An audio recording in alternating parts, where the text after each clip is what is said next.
வேடன் ஒருவன் ஒரு மானை பாக்குறான். அவன் வர்றத உணர்ந்த அந்த மான் துள்ளி குதிச்சு ஓடுது. அது அடர்ந்த காடான வில்வவாரண்யத்துக்குள்ள போயிருது. அங்க ஒரு தவநிதி அப்படிங்கிற முனிவரோட குடிலுக்குள்ள போயிருது. துரத்திக்கிட்டே வந்த வேடனும் அந்த குடிலுக்குள்ள நுழைஞ்சிடுறான். குடிலுக்குள்ள இருந்த தவநிதி முனிவர் வேடன் கிட்ட சொல்றான், மான கொல்லாத, இங்க இருந்து போயிரு அப்படின்னு சொல்றான். ஆனா அந்த வேடன், வேட்டையாடுறதான் என் வேலை, அதனால என்னை தடுக்காதீங்க, எனக்கு இந்த மான் தான் வேணும் அப்படின்னு பிடிவாதமா இருக்கான்.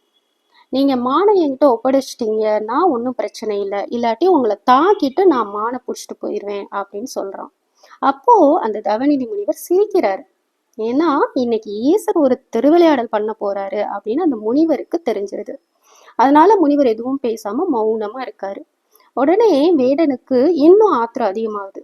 அவரை தாக்குறதுக்காக கைய ஓங்குறான். அப்போ பக்கத்துல ஒரு உருமல் சத்தம் கேக்குது. திடுக்கிட்டு திரும்பிய வேடன் தன்னோட பக்கத்துல ஒரு புலி நிக்கிறத பாக்குறான். அத பார்த்ததும் அவ்வளவுதான், அங்க இருந்து ஓடுறான். புலியும் வேடனை துரத்துது. ஓடின வேடன் பக்கத்துல இருக்கிற வில்வ மரத்துல ஏறி உட்காந்துக்கிறான். இரவு முழுசும் கீழே இருக்கிற புலிக்கு பயந்துகிட்டு வில்வ இலைய ஒவ்வொன்னா உருவி உருவி அந்த புலி மேல போட்டுக்கிட்டே இருக்கான். பொழுதும் விடிஞ்சிருது. கீழே பார்த்தா அவன் போட்ட வில்வ இலை ஒரு பெரிய குவியலா குவிஞ்சு கிடக்கு. புலிய காணோம். அதனால மெதுவா கீழே இறங்கி வந்து பார்த்தா அந்த வில்வ குவியலை விலக்கி பாக்குறான். அங்க கம்பீரமா ஒரு சிவலிங்கம் காட்சி தருது. அப்போ பளிச்சுன்னு ஒரு பேரொளி தோன்றுது. அதுல ஈசனோட தரிசனம் அவனுக்கு கிடைக்கிது. பிரம்மாவும் விஷ்ணுவும் அந்த அதிசயத்தை பார்க்க இந்த தலத்துக்கு வர்றாங்க. இந்த தலம் தான் திருவைகாவூர் தலம். ஆனா அன்னைக்கு காலையில அவனோட ஆயுள் முடியறதா இருக்கு. அதனால யம தர்மராஜன் அந்த வேடனை நெருங்குறான். சிவபெருமான் தட்சிணாமூர்த்தி வடிவுல கையில கோலேந்தி விரட்டுறாரு. உடனே சிவபெருமான் நந்தி தேவரை பார்க்க நந்தி தேவர் தன்னோட மூச்சால யமனை சற்று தூரத்திலேயே நிறுத்திடுறாரு.